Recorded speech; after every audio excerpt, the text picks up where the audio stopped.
Today is difficult, tomorrow is more difficult, but day after tomorrow it's very beautiful. Said by Jack Ma, Chinese entrepreneur. So let us accept the challenges and face them. Hello everyone, today let us study the correction of sentences in this video.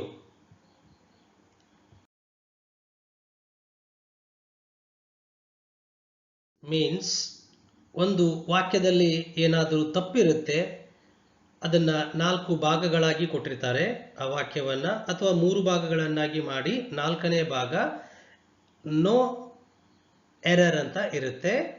So ಹಾಗಾಗಿ ಅದರಲ್ಲಿ ಯಾವುದಾದ್ರೂ ಒಂದನ್ನು ನೀವು ಆಯ್ಕೆ ಮಾಡಬೇಕು, ಸರಿಯಾದದ್ದನ್ನು. ಅದನ್ನು ನಾವಿಲ್ಲಿ correction of sentences ಅಂತ ಹೇಳಿ ಕಲಿತಾ ಇದ್ದೇವೆ. ಇದಕ್ಕೆ ಎರರ್ ಡಿಟೆಕ್ಷನ್ ಅಂತ ಕೂಡ ಹೇಳ್ತಾರೆ. Many of us tend to commit mistakes while framing sentences. ನಾವು ವಾಕ್ಯಗಳನ್ನು ಮಾಡುವಾಗ ಸಹಜವಾಗಿ ತಪ್ಪುಗಳನ್ನು ಮಾಡ್ತೇವೆ. ಜನರಲಿ, ಸಾಮಾನ್ಯವಾಗಿ these mistakes are committed in the following areas. ಸಾಮಾನ್ಯವಾಗಿ ಆ ತಪ್ಪುಗಳು ಒಬ್ಬರಿಂದ ಮತ್ತೊಬ್ಬರಿಗೆ ಭಿನ್ನವಾಗಿರ್ತವೆ. ಸೊ ಈ ಒಂದು ಏರಿಯಾಗಳಲ್ಲಿ, ಗ್ರಾಮ್ಯಾಟಿಕಲ್ ಆಸ್ಪೆಕ್ಟ್ಸ್ ಅಲ್ಲಿ ನಾವು ತಪ್ಪುಗಳನ್ನು ಮಾಡುವ ಸಾಧ್ಯತೆ ಇರುತ್ತೆ. Using appropriate articles and prepositions. ನಾವು ಸರಿಯಾದ ಆರ್ಟಿಕಲ್ ಮತ್ತು ಪ್ರಿಪೋಸಿಷನ್ ಅನ್ನ ಬಳಸುವುದರಲ್ಲಿ ತಪ್ಪು ಮಾಡುವ ಸಾಧ್ಯತೆ ಇರುತ್ತೆ. ಅದನ್ನು ನಾವು ಗುರುತಿಸಿ ಸರಿಪಡಿಸಬೇಕು. Using correct form of verb. ವರ್ಬ್ನ ಸರಿಯಾದ ರೂಪವನ್ನು ಬಳಸುವುದರಲ್ಲಿ ನಾವು ವಿಫಲರಾಗ್ತೇವೆ.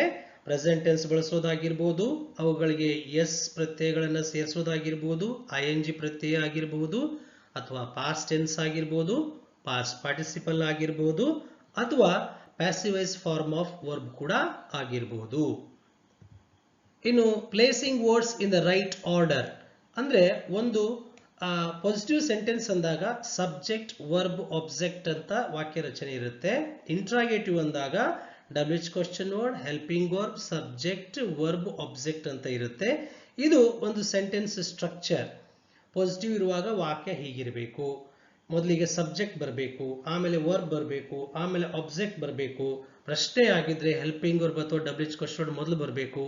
ಈ ಒಂದು ರೈಟ್ ವರ್ಡ್ ಆರ್ಡರ್ ಇದೆಯಲ್ವಾ, ಸೊ ಅದರಲ್ಲಿ ನಾವೇನಾದ್ರೂ ತಪ್ಪುಗಳನ್ನು ಮಾಡುವ ಸಾಧ್ಯತೆ ಇರುತ್ತೆ. Fixing subject verb agreement. Subject verb agreement ಅಂತ ಹೇಳಿದ್ರೆ, ಸಬ್ಜೆಕ್ಟ್ ಮತ್ತು ವರ್ಬ್ ಮಧ್ಯೆ ಒಂದು ಅಂಡರ್ಸ್ಟ್ಯಾಂಡಿಂಗ್ ಇರುತ್ತೆ, ಒಂದು ಹಾರ್ಮನಿ ಇರುತ್ತೆ. ಏನು ಅಂತ ಹೇಳಿದ್ರೆ, ಸಬ್ಜೆಕ್ಟ್ ಸಿಂಗ್ಯುಲರ್ ಆಗಿದ್ರೆ ವರ್ಬ್ ಕೂಡ ಸಿಂಗ್ಯುಲರ್ ಆಗಿರಬೇಕು, ಸಬ್ಜೆಕ್ಟ್ ಪ್ಲೂರಲ್ ಆಗಿದ್ರೆ ವರ್ಬ್ ಕೂಡ ಪ್ಲೂರಲ್ ಆಗಿರಬೇಕು. ಅದನ್ನೇ ನಾವು ಸಬ್ಜೆಕ್ಟ್ ವರ್ಬ್ ಅಗ್ರಿಮೆಂಟ್ ಅಂತ ಹೇಳ್ತೇವೆ. ಇದರ ವಿಚಾರವಾಗಿ ತಪ್ಪುಗಳನ್ನು ಮಾಡುವ ಸಾಧ್ಯತೆ ಇರುತ್ತೆ. Using unnecessary words. ಕೆಲವು ಸಾರಿ ಅನಾವಶ್ಯಕ ಪದಗಳನ್ನು ನಾವು ಬಳಸ್ತೇವೆ. ಇನ್ನು ಯೂಸಿಂಗ್ ರಾಂಗ್ ವರ್ಡ್ಸ್. ಕೆಲವು ಸಾರಿ ಪದಗಳನ್ನು ತಪ್ಪಾಗಿ ನಾವು ಬಳಸ್ತೇವೆ. ಈ ಏರಿಯಾಗಳಲ್ಲಿ ನಾವು ತಪ್ಪುಗಳನ್ನು ಮಾಡುವಂತ ಸಾಧ್ಯತೆ ಇರುತ್ತೆ. ಅವುಗಳನ್ನು ಗುರುತಿಸಿ ನಾವು ತಪ್ಪನ್ನ ಗುರುತಿಸಿ ಆ ಭಾಗವನ್ನು ನಾವು ಆಯ್ಕೆ ಮಾಡಬೇಕಾಗಿರುತ್ತೆ ಮಲ್ಟಿಪಲ್ ಚಾಯ್ಸ್ ಕ್ವೆಶ್ಚನ್ಸ್ ಅಲ್ಲಿ.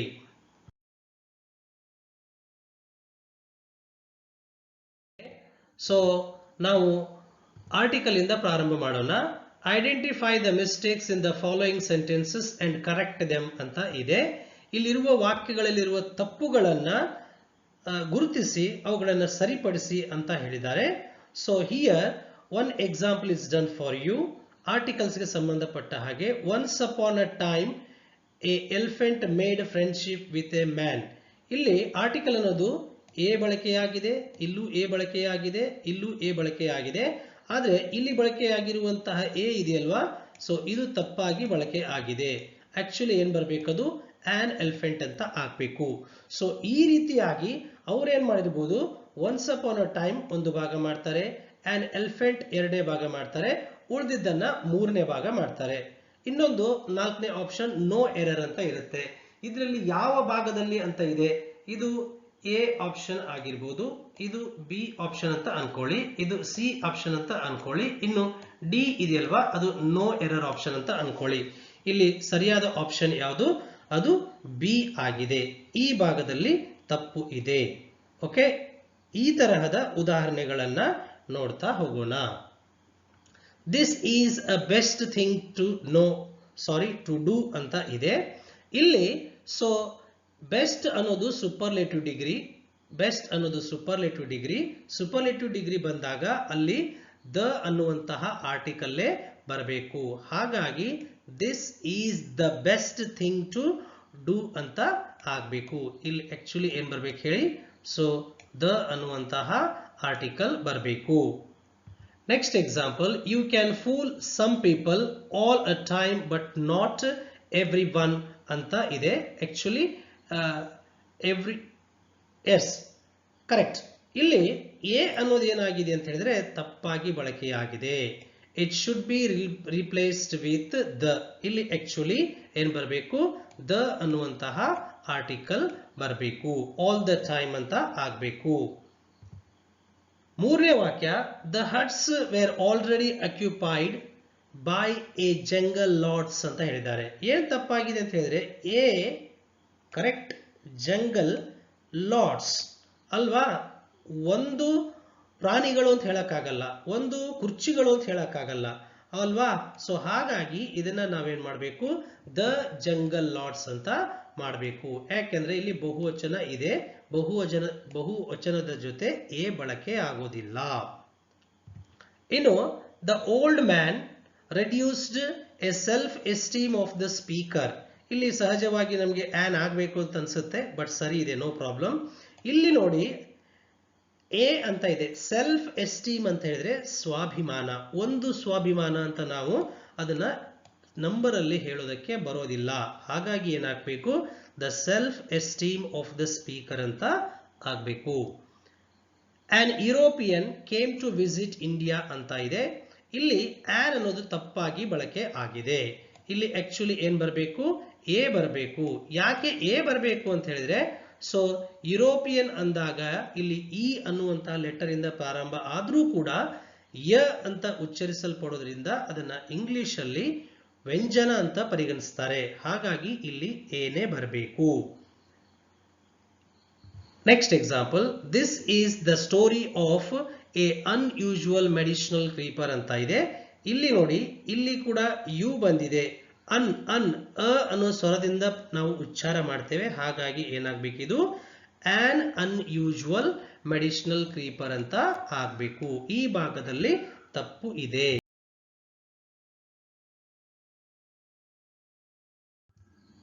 ಇನ್ನು ಪ್ರಿಪೋಸಿಷನ್ಗೆ ಸಂಬಂಧಪಟ್ಟ ಹಾಗೆ ನೋಡೋಣ.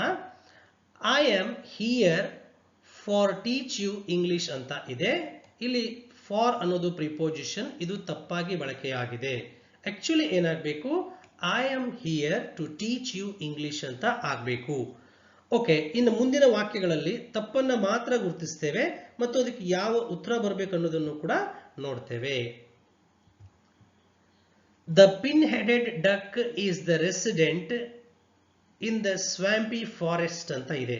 ಆಕ್ಚುಲಿ ರೆಸಿಡೆಂಟ್ ಅನ್ನೋ ಪದ ಬಳಸಿದಾಗ ಇದನ್ನ ಫಾಲೋ ಮಾಡಿಕೊಂಡು ಅದರ ನಂತರ ಇಮಿಡಿಯೇಟ್ ಆಗಿ ಬಳಕೆಯಾಗುವ ಪದ ಯಾವುದು ಅಂತ ಹೇಳಿದ್ರೆ ಅದು ಆಫ್ ಆಗಿರುತ್ತೆ. ಸೊ ಹಾಗಾಗಿ ಏನಾಗಬೇಕು? ರೆಸಿಡೆಂಟ್ ಆಫ್ ಅಂತ ಆಗಬೇಕು. I have another piece of work to you ಅಂತ ಇದೆ. ಇಲ್ಲಿ ಸೊ ನಿನಗೆ ಅಲ್ಲ, ಅದೇನಾಗಬೇಕು? ಫಾರ್ ಅಂತ ಆಗಬೇಕು. ಅಂದ್ರೆ ಸೊ ನಿನಗಾಗಿ ನಾನು ಮತ್ತೊಂದು ಕೆಲಸವನ್ನ ಹೊಂದಿದ್ದೇನೆ ಇದೆ ಅಂತ. The huts are already occupied from ಅಂತ ಇದೆ. Okay, it's wrong. ಏನಾಗ್ಬೇಕು ಹೇಳಿ? ಬೈ ದ ಜಂಗಲ್ ಲಾರ್ಡ್ಸ್ ಅಂತ ಆಗ್ಬೇಕು. I am protecting my delicate skin by the hail storm ಅಂತ ಇದೆ. ಬೈ ದ ಹೇಲ್ ಸ್ಟಾರ್ಮ್ ಅಂತ ಹೇಳಿದ್ರೆ ಆಲಿಕಲ್ಲು ಮಳೆ ಅಂತ. ನಾನು ಆಲಿಕಲ್ಲು ಮಳೆಯಿಂದ ನನ್ನ ಸೂಕ್ಷ್ಮ ಚರ್ಮವನ್ನ ಕಾಪಾಡಿಕೊಳ್ಳುತ್ತಿದ್ದೇನೆ.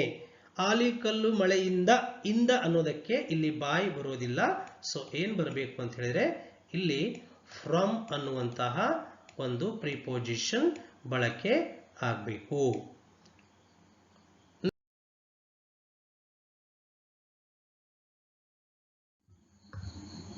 Subject verb agreement. Subject singular ಆಗಿದ್ರೆ ವರ್ಬ್ ಕೂಡ ಸಿಂಗ್ಯುಲರ್ ಆಗಿರಬೇಕು, ಸಬ್ಜೆಕ್ಟ್ ಪ್ಲೂರಲ್ ಆಗಿದ್ರೆ ವರ್ಬ್ ಕೂಡ ಪ್ಲೂರಲ್ ಆಗಿರಬೇಕು ಅನ್ನುವಂಥದ್ದೇ ಸಬ್ಜೆಕ್ಟ್ ವರ್ಬ್ ಅಗ್ರಿಮೆಂಟ್.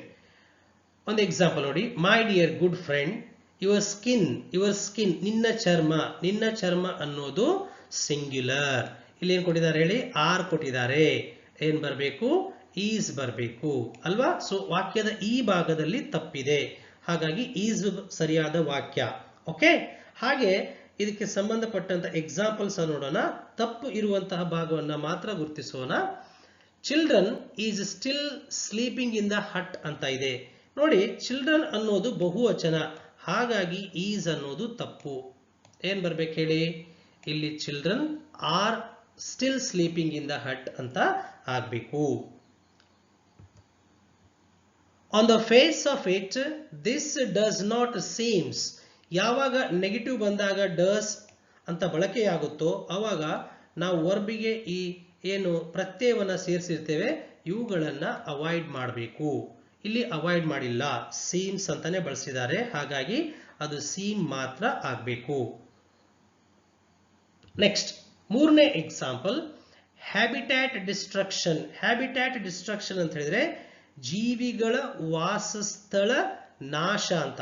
ನಾಶ ಅನ್ನೋದು singular, destruction is singular. Okay, ಹಾಗಾಗಿ ಇಲ್ಲಿ ಆರ್ ಅನ್ನ ಬಳಸಿದ್ದಾರೆ. ಇಟ್ಸ್ ರಾಂಗ್ ಯೂಸ್, ತಪ್ಪಾಗಿ ಬಳಸಿದ್ದಾರೆ, ಹಾಗಾಗಿ ಇಲ್ಲಿ ಏನ್ ಬರ್ಬೇಕು ಹೇಳಿ, ಸೊ ಈಸ್ ಅನ್ನುವಂತಹ ಹೆಲ್ಪಿಂಗ್ ವರ್ಬ್ ಬರಬೇಕು. ಇಷ್ಟು ದೊಡ್ಡ ವಾಕ್ಯದಲ್ಲಿ ತಪ್ಪಿರುವುದು ಆರ್ ಆಗಿದೆ. You is wandering around far away from home. So ಇದು ತುಂಬಾ ಸುಲಭವಾಗಿ ಗೊತ್ತಾಗುವಂತದ್ದು. ಯು ಈಸ್ ಅಲ್ಲ, ಯು ಆರ್ ಅಂತ ಆಗ್ಬೇಕು. ನೀವು ಒಂದ್ಸಾರಿ ಆ ವಾಕ್ಯ ಓದಿದಾಗ ಅದರಲ್ಲಿ ಮಿಸ್ಟೇಕ್ ಇರೋದು ಗೊತ್ತಾಗುತ್ತೆ. ಅದು ತಪ್ಪಾಗಿದ್ರೆ ನೀವು ಓದೋದಕ್ಕೆ ಕಷ್ಟ ಆಗುತ್ತೆ. ಆವಾಗ ಯಾವ ಪಾರ್ಟಲ್ಲಿ ತಪ್ಪಿದೆ ಅನ್ನೋದನ್ನ ನೀವು ಗುರುತಿಸಬಹುದು. ಇದು ಏನಾಗಬೇಕು, ಆರ್ ಆಗಬೇಕು. Someone have picked my pocket and taken away my wallet ಅಂತ ಇದೆ. ಸೊ someone ಅಂತ ಹೇಳಿದ್ರೆ ಯಾರೋ ಒಬ್ಬ ಅಂತ, ಅದು ಸಿಂಗ್ಯುಲರ್ ಆಗಿರುತ್ತೆ. ಇಲ್ಲಿ ಹ್ಯಾವ್ ಬರೋದಲ್ಲ, ಏನ್ ಬರ್ಬೇಕು ಹೇಳಿ, ಸೊ ಹ್ಯಾಸ್ ಅನ್ನುವಂತಹ ಸಿಂಗ್ಯುಲರ್ ಹೆಲ್ಪಿಂಗ್ ವರ್ಬ್ ಇಲ್ಲಿ ಬಳಕೆ ಆಗಬೇಕು.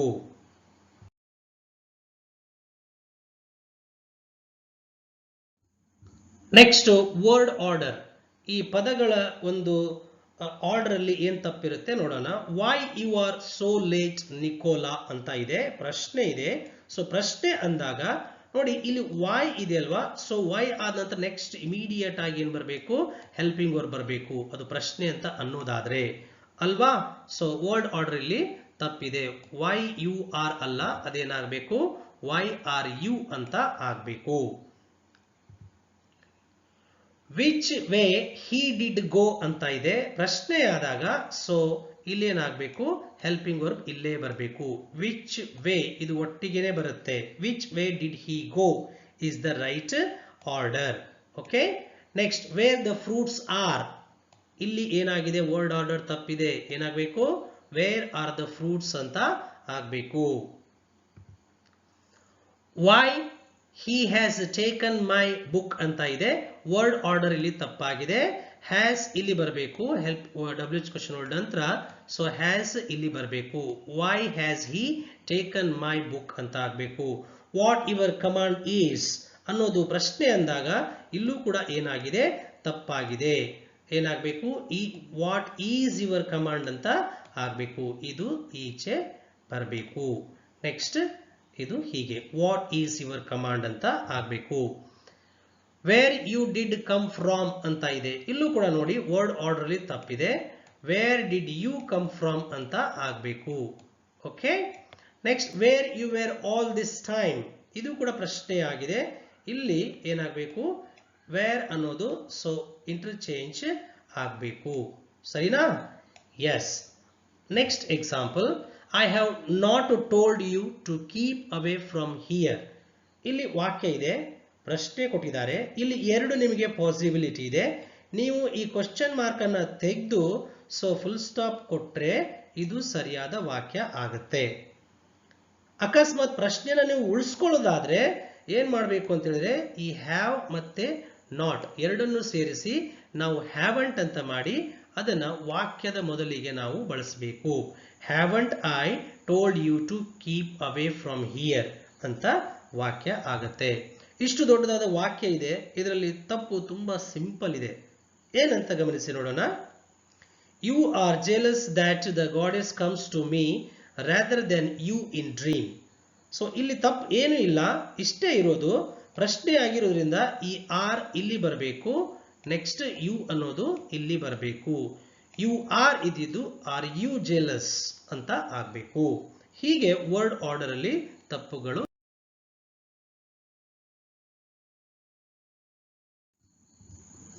ಇನ್ನು ರಿಡಂಡೆನ್ಸಿ ಅಂತ ಹೇಳಿದ್ರೆ ಅನ್ನೆಸೆಸರಿ ರಿಪಿಟೇಷನ್, ಅನಾವಶ್ಯಕವಾಗಿ ರಿಪೀಟ್ ಆಗುವಂತಹ ಪದಗಳು. ಇಲ್ಲಿ ನೋಡಿ, ಸಪೋಸ್ ಮತ್ತೆ ಇಫ್ ಎರಡೂ ಕೂಡ ಒಂದೇ ಅರ್ಥ ಕೊಡ್ತವೆ. ಆದ್ರೆ ಯೂಶುವಲಿ ಎಲ್ಲರೂ ಬಳಸುವಾಗ ಇವೆರಡನ್ನು ಒಟ್ಟಿಗೆ ಬಳಸ್ತಾರೆ. Suppose if you are late ಅಂತ ಬಳಸ್ತಾರೆ. ಸಪೋಸ್ ಆದ್ರೂ ಬಳಸಬೇಕು ಅಥವಾ ಇಫ್ ಆದ್ರೂ ಬಳಸಬೇಕು. ಓಕೆ, ಒಂದು ಇಲ್ಲಿ ಅನ್ನೆಸೆಸರಿ ಯೂಸ್ ಆಗಿದೆ, ಯಾವುದಾದ್ರೂ ಒಂದು. If you go late you will miss the train. Suppose ಅನ್ನು ನಾವು ಅವಾಯ್ಡ್ ಮಾಡಿದ್ದೇವೆ. ಅದೇ ರೀತಿಯಾಗಿ the cricket team returned back. Return ಅಂತ ಹೇಳಿದ್ರೆ ಹೋದವರು ವಾಪಸ್ ಆಗೋದು.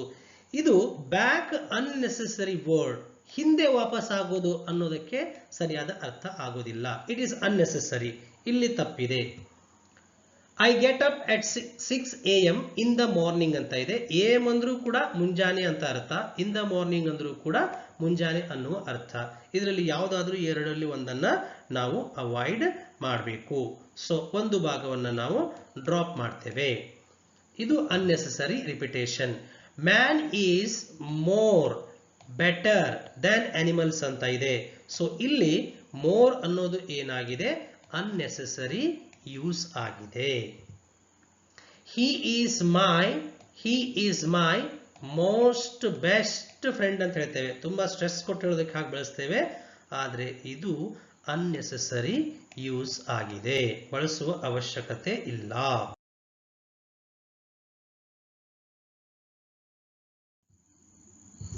Next, wrong use of words. ಪದಗಳನ್ನ ತಪ್ಪಾಗಿ ಬಳಸ್ತೇವೆ. ಎಲ್ಲಿ ಅಂತ ನೋಡೋಣ.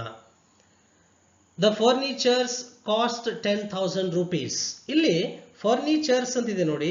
ಫರ್ನಿಚರ್ ಒಂದಿರ್ಲಿ ಎರಡಿರ್ಲಿ ಎಷ್ಟಾದ್ರೂ ಇರ್ಲಿ ಅದನ್ನು ಒಟ್ಟಾರೆಯಾಗಿ ಫರ್ನಿಚರ್ ಅಂತ ಹೇಳ್ತೇವೆ, ಬಿಟ್ರೆ ಜಾಸ್ತಿ ಇದೆ ಅಂತ ಫರ್ನಿಚರ್ಸ್ ಅಂತ ಬಳಸೋದಲ್ಲ. ಇದು ತಪ್ಪಾದ ಬಳಕೆ. ಹಾಗಾಗಿ ಏನಾಗಬೇಕು, it should be only furniture.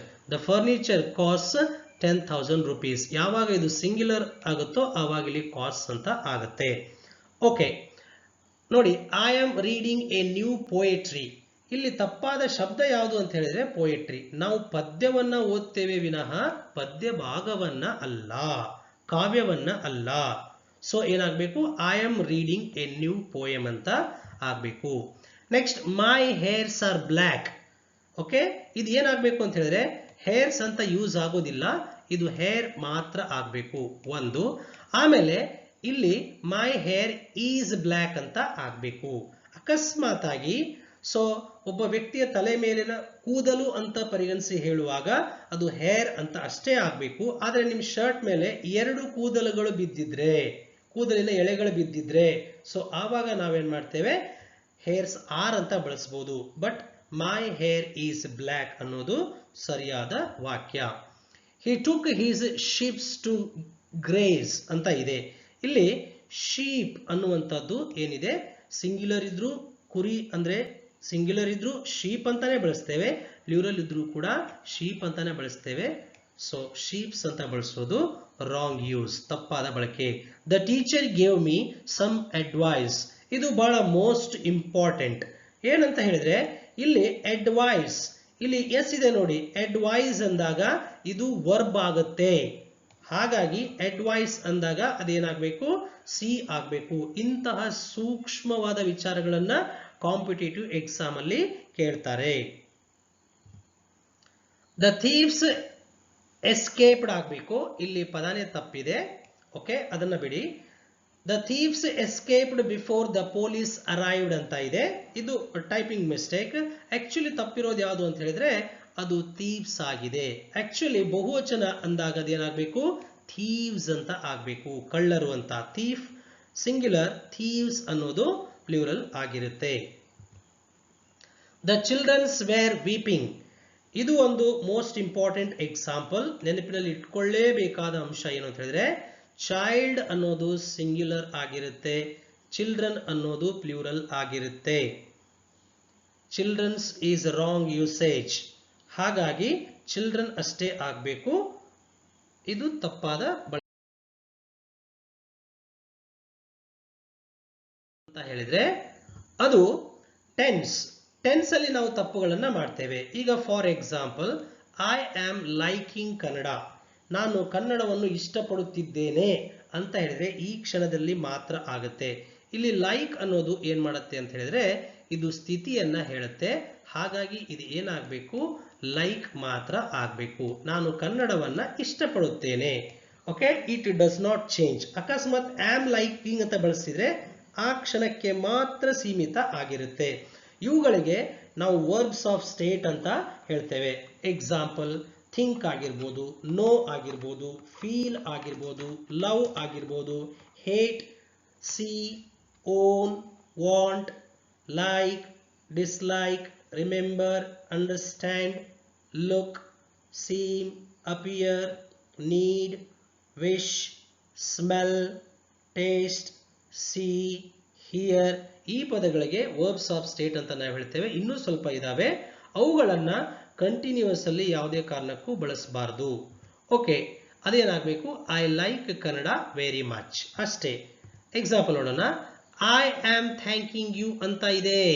So ಇದು ಆಕ್ಚುಲಿ ಏನಾಗಬೇಕು, I thank for your help ಆಗಬೇಕು, ಥ್ಯಾಂಕಿಂಗ್ ಅಲ್ಲ. Okay, next example, the pen is belonging to me. The pen is belonging ಅಲ್ಲ, the pen belongs to me ಅಂತ ಆಗಬೇಕು. The pen belongs to me ಅಂತ ಆಗಬೇಕು. The lady is resembling her mother. Resembling her mother ಅಂತ ಹೇಳಿದ್ರೆ so ಹೆಣ್ಣು ಮಗಳು ತನ್ನ ತಾಯಿಯನ್ನ ಹೋಲುತ್ತಾಳೆ ಅಲ್ವಾ. ಸೊ ಹೋಲುತ್ತಿದ್ದಾಳೆ ಅಂತ ಹೇಳಿದ್ರೆ ಈ ಕ್ಷಣಕ್ಕೆ ಮಾತ್ರ ತಾಯಿ ತರ ಕಾಣ್ತಾ ಇದ್ದಾಳೆ, ಆಮೇಲೆ ಬೇರೆ ತರ ಕಾಣ್ತಾಳೆ ಅಂತ ಅರ್ಥ ಆಗುತ್ತೆ. ಹಾಗಾಗಿ the lady resembles Har mother ಅಂತ ಆಗಬೇಕು. She is liking sweets. ಇಲ್ಲಿ ಲೈಕಿಂಗ್ ಇದೆಯಲ್ವಾ, ಸೊ ಲೈಕಿಂಗ್ ಅಲ್ಲ, ಶಿ ಲೈಕ್ಸ್ ಸ್ವೀಟ್ಸ್ ಅಂತ ಆಗಬೇಕು. Next, my friend drunk milk ಅಂತ ಇದೆ. ಇದು ಡ್ರಂಕ್ ಮಿಲ್ಕ್ ಅಲ್ಲ, ಏನಾಗಬೇಕು, ಡ್ರ್ಯಾಂಕ್ ಮಿಲ್ಕ್ ಅಂತ ಆಗಬೇಕು, ಪಾಸ್ಟ್ ಟೆನ್ಸ್ ಅಲ್ಲಿ ಆಗಬೇಕು. ಸೊ ಹೀಗೆ ಈಗ I am knowing his name ಅಲ್ಲ, I know his name. I am feeling hungry ಅಲ್ಲ, I feel hungry. I am remembering ಅಲ್ಲ, I remember. I am forgetting ಅಲ್ಲ, I forget. Okay? I am seeing ಅಲ್ಲ, I see. So ಹೀಗೆ ನಾವು ಆ ಪದಗಳನ್ನ simple present tense ಅಲ್ಲಿಯೇ ಬಳಸಬೇಕು.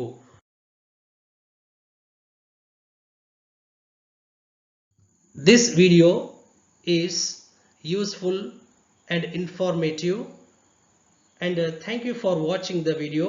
Kindly share and subscribe the channel. Thank you.